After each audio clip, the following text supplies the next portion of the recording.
Okay, let's talk about appearances.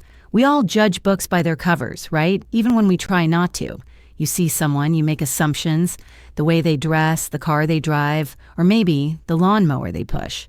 My name's Emily, and for about 6 months, my life felt like it was held together by duct tape and sheer willpower after my startup imploded and my supportive boyfriend decided my sudden lack of funding made me less marriageable. Yeah, charming. So picture me, new town, renting a small fixer-upper house I barely afforded, trying to freelance my way back from broke, and staring bleakly at a front yard resembling a jungle. Seriously, the weeds were plotting a hostile takeover. One blistering Saturday afternoon, while drowning my sorrows in lukewarm coffee and job rejection emails, I saw him. Across the street, meticulously edging his own immaculate lawn, was this guy, probably mid-30s, faded jeans, worn t-shirt, baseball cap pulled low, focused, efficient. When he finished, he started packing up his gear, and on impulse, pure desperation, really, I ran out. "Excuse me," I yelled, probably sounding slightly unhinged. He turned, wiping sweat from his brow. Nice eyes, I noticed vaguely, tired but kind. "Sorry to bother you," I stammered, gesturing helplessly at my overgrown yard. "My mower died, and honestly, I'm completely overwhelmed. Do you do lawn care? On the side?" He looked at my yard, then back at me. A flicker of something unreadable crossed his face before he gave a slow nod. "Yeah, sometimes. When I have time. I'm Ben, by the way." We agreed on a price ridiculously low, honestly. I almost felt guilty, but hey, beggars can't be choosers, right? He said he could start the next day. And he did. Ben became my Sunday ritual. He'd show up early in an old, slightly battered pickup truck, unload his well-maintained but not brand-new equipment, and just work. Methodically, quietly, transforming my weed patch into something resembling a respectable lawn. He rarely talked much, polite nods, quiet answers if I asked something, but mostly he just put his headphones on and zoned in. He had this intensity, even just pushing a mower, that was kind of captivating. I'd sometimes watch him from the window while working on freelance graphic design gigs, feeling this weird mix of gratitude and curiosity. He seemed simple. Grounded, a stark contrast to the ambitious, ego-driven tech bros I was used to. He was just Ben, the lawn guy. Solid, dependable, affordable, exactly what my chaotic life needed. But little things started to niggle at the edges of that simple picture. Tiny inconsistencies. Like the truck, it was old, yes, but immaculate inside. Spotless. Or his hands, they were calloused. Sure, but they also looked precise. Not quite the rough-and-tumble hands I expected. Then there was the phone call I overheard one Sunday. I'd brought him out a lemonade, and he had his headphones off for a second, talking on his cell, his back to me. His voice was different, deeper, more authoritative. He was saying something about risk mitigation, leveraged positions, and clearing the trades by Monday morning. It sounded like finance? Way above my pay grade anyway. He saw me, abruptly ended the call with a clipped, "Handle it," and turned back, his usual quiet demeanor snapping back into place. "Sorry," he mumbled, taking the lemonade. "Work stuff." Work stuff? For a guy mowing lawns on a Sunday? Weird. Another time, as he was leaving, a glint of sunlight caught something on his wrist, half hidden by his work glove.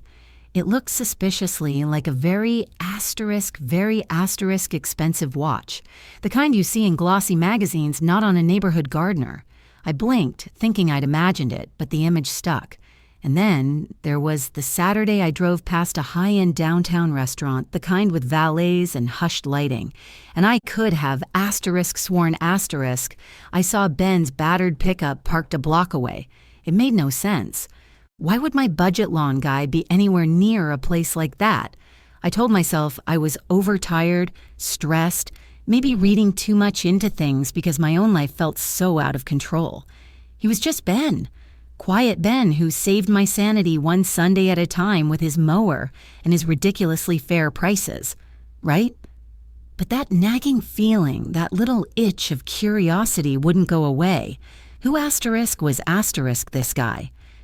The man meticulously weeding my flower beds seemed completely disconnected from the voice, discussing leveraged positions, the wrist sporting the phantom expensive watch, the truck parked near the fanciest place in town.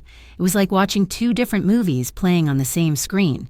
And I couldn't shake the feeling that the movie I thought asterisk. I was watching the simple story of the helpful lawn guy wasn't the real one at all. Life continued its bumpy rhythm. Freelance work trickled in, then dried up, then trickled again. Bills piled up. My fixer-upper house decided to live up to its name, presenting me with a leaky roof right before a major storm system was due. Awesome. The stress was immense. Some days, the only reliable positive thing in my week was Ben showing up on Sunday like clockwork, bringing order to the chaos of my front yard, even if the inside of my house, and my finances, felt like a disaster zone. Our interactions remained brief, mostly focused on lawn specifics, yet a strange sort of silent camaraderie developed. He'd sometimes leave extra bags of mulch by the porch, or quietly fix a wobbly fence post he noticed without mentioning it or charging extra. Small gestures, but they meant the world when I felt like I was barely treading water. I started looking forward to Sundays, not just for the lawn care, but for his quiet presence. It was calming. But the mystery deepened. I couldn't shake those little inconsistencies. I found myself subtly trying to draw him out, asking casual questions about his week, where he grew up, what other kinds of work he did. His answers were always vague, polite deflections. Oh, bit of this, bit of that, keeping busy. He never offered personal details, never. It wasn't unfriendly, just guarded. Really guarded. This made me more curious, naturally. Was he hiding from something? Running from someone? Was Ben even his real name? The work calls became slightly more frequent, always hushed, always ending abruptly if I came near. The glimpses of things that didn't fit the expensive watch, I was sure I saw again the way he sometimes looked at my struggling freelance business plan, which I'd foolishly left out once, with an unnervingly sharp understanding piled up. It was unsettling. My landlady, Mrs. Gable, a sweet but incredibly nosy woman from down the street, didn't help. "That Ben fella," she said one afternoon, peering over the fence as he worked. "Keeps to himself, doesn't he? Handsome, though, but seems temporary. You be careful, Emily dear. Men who are too quiet are often hiding something." "Thanks, Mrs. Gable. Just what my anxious brain needed." Then came the lowest point. I lost my biggest freelance client. Budget cuts. Just like that, 70% of my income vanished overnight. Panic set in, cold and absolute. I looked at the leaky roof estimate, the looming mortgage payment, the dwindling bank account. Despair washed over me. I spent a Saturday staring at spreadsheets, trying to find a magic solution that wasn't there. I felt trapped, helpless, like I was back at square one after the startup disaster. Sunday rolled around. Ben arrived, quiet as ever. As he mowed, I sat on the porch steps, head in my hands, trying not to cry. He finished, started packing up, and paused near the steps. "Everything all right, Emily?" he asked, his voice unusually gentle. I just shook my head, unable to speak past the lump in my throat. He hesitated, then sat down a few steps below me, not crowding, just present. "Rough patch?" he asked quietly. I finally broke, pouring out the whole sorry story, the lost client, the roof, the feeling of utter failure. It all just tumbled out. I expected him to offer awkward platitudes or just make a hasty retreat. Instead, he listened. Really listened. His gaze was steady, thoughtful. When I finally wound down, sniffling, he didn't offer easy answers. He just said, "Starting over is hard, the hardest, but you're building something. Even when it feels like you're not moving, you are."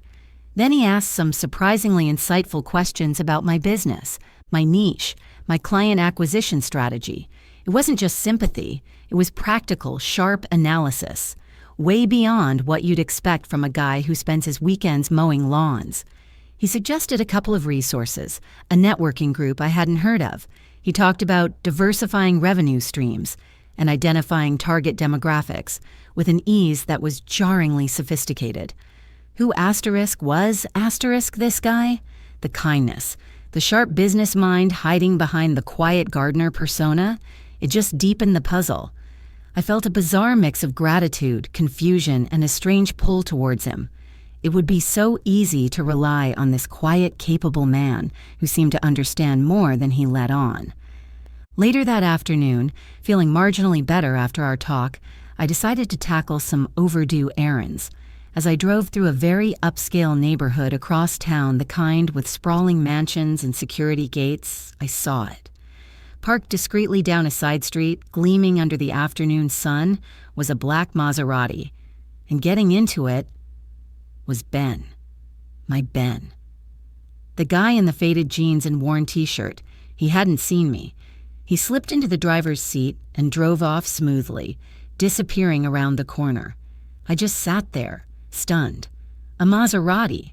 My mind reeled. The phone calls, the watch, the business advice, the truck parked downtown.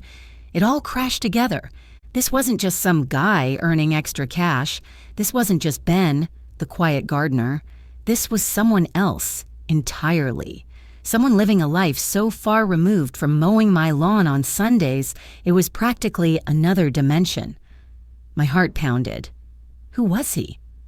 Why the elaborate charade? Was he dangerous? Was he playing me? Or was there another explanation? The kindness he'd shown me earlier felt tangled up with this huge deception. I suddenly felt incredibly vulnerable. He knew where I lived. He knew I was struggling, and I knew absolutely nothing about him except that everything I thought I knew was a lie. I had to find out the truth. Before this secret life of his, whatever it was, spilled over and drowned me too. Seeing him get into that Maserati, it broke the spell. The quiet, dependable Ben fantasy evaporated, replaced by a million questions and a healthy dose of fear. Was I being scammed? Was this some elaborate con? My mind raced through possibilities, each more unsettling than the last, but confronting him felt impossible. What would I even say? Hey, thanks for mowing the lawn. Noticed your Maserati? I needed proof. I needed context. Over the next week, I was jumpy, barely sleeping. Every creak of the house made me jump. Was he watching me? Was this all some game? The next Sunday, when his familiar old truck pulled up, my stomach twisted into knots. Acting normal was the hardest thing I'd ever done. I paid him, avoided eye contact, mumbled thanks, and retreated inside, watching him through the blinds like a paranoid spy. He worked with his usual quiet efficiency, but now I saw everything through a different lens. The way he moved, the intelligence in his eyes when he thought I wasn't looking. It didn't fit the picture. The insurance policy moment, the clue I needed, came from an unlikely source, Mrs. Gable. She bustled over a few days later, holding a discarded coffee cup she'd apparently retrieved from Ben's recycling bin near the curb. Yes, she was nosy. "Look at this, Emily," she whispered conspiratorially. "He always brings his own coffee in this fancy thermos, but today he tossed the cup. It's from Apex Capital Group. Isn't that one of those big investment firms downtown? What's a lawn guy doing with coffee from Apex Capital?" Apex Capital Group. The name jolted me. I'd seen it mentioned in the financial news, a high-flying, intensely private hedge fund known for making billions, run by a notoriously reclusive, almost mythical CEO. A quick, frantic Google search on my laptop confirmed it. Apex Capital, and its CEO, Benjamin Hayes, a notoriously private workaholic genius who rarely appeared in public, guarded his anonymity fiercely, and was worth, well, let's just say the number had a lot of zeros. Benjamin Hayes, Ben, my lawn guy, was a billionaire hedge fund CEO. My head actually spun. This wasn't just a secret life, it was an alternate reality. Why? Why mow lawns? Why my lawn? It made zero sense. I felt dizzy. A weird mix of indignant and utterly bewildered. What was I supposed to do with this information? The following Sunday felt surreal. knowing who he really was, watching him push the mower, carefully trimming the edges. It was ludicrous. Part of me wanted to storm out and demand answers. Another part, the scared, broke part, worried about losing the only affordable lawn care I had. But mostly, I felt this strange sense of betrayal. Even though he owed me nothing, the deception felt personal, especially after our porch conversation. The universe, however, had other plans for our confrontation. That week, through the networking group Ben had suggested, the irony, I landed an interview for a fantastic graphic design position. It was a long shot, but it was hope. The final interview stage included a company fundraising gala, a swanky affair downtown. My amazing sister lent me a dress. I scraped together money for shoes and walked into that glittering ballroom feeling like Cinderella, hoping the clock wouldn't strike 12. And then I saw him. Not Ben, the gardener. Benjamin Hayes. Impeccably dressed in a tailored tux, standing across the room, effortlessly commanding attention as he spoke with a circle of equally polished, powerful-looking people. He looked completely different, confident, radiating authority, a world away from the quiet man who hauled away my yard waste. Our eyes met across the crowded room. Time stopped. Just like that moment when Sterling recognized the janitor. His expression didn't show shock, not exactly. More like resignation, acknowledgement, like a mask he hadn't realized he was still wearing had just slipped. He excused himself smoothly from his group and started walking towards me. My heart was pounding so hard I thought it might actually break a rib. This was it. No more pretending. "Emily," he said, his voice that deeper, authoritative tone I'd overheard, but softened slightly. "You look stunning." "Benjamin Hayes, I presume?" I replied, keeping my voice steadier than I felt. Or should I stick with Ben? A small, wry smile touched his lips. "Ben is fine. Can we talk? Somewhere quieter?" We stepped out onto a terrace overlooking the city lights. The air was cool, a welcome relief from the stuffy ballroom. "Okay, Ben, or Benjamin, or whoever you are," I said, crossing my arms. "Maseratis? Apex Capital, hedge funds, mowing my lawn for peanuts? What the hell is going on?" He leaned against the railing, looking out at the view for a long moment before turning back to me. His expression was serious, stripped of the CEO persona, closer to the quiet man from my lawn. "It's complicated," he began. "My life, the Apex world, it's intense, high pressure, high stakes, isolating. Sometimes I just need to escape it. To do something real, something simple, with my hands." He explained he'd grown up without much, learned landscaping from his grandfather, and found solace in the physical work, the order he could create. After a particularly brutal period at work combined with some personal losses, he felt himself burning out, losing perspective. He'd bought the old truck, the equipment, started quietly doing yards in different, unassuming neighborhoods on weekends, just for himself, anonymously, as Ben, a way to stay grounded, disconnected from the billions and the pressure. "Why my lawn?" I asked, still trying to process it all. "Random chance," he said. "I saw you that day looking overwhelmed. Helping seemed like the right thing to do," and then he hesitated. "It just felt good, normal, talking to you, even briefly, seeing you trying so hard to rebuild.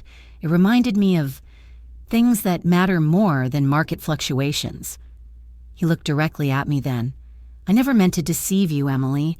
It just got complicated.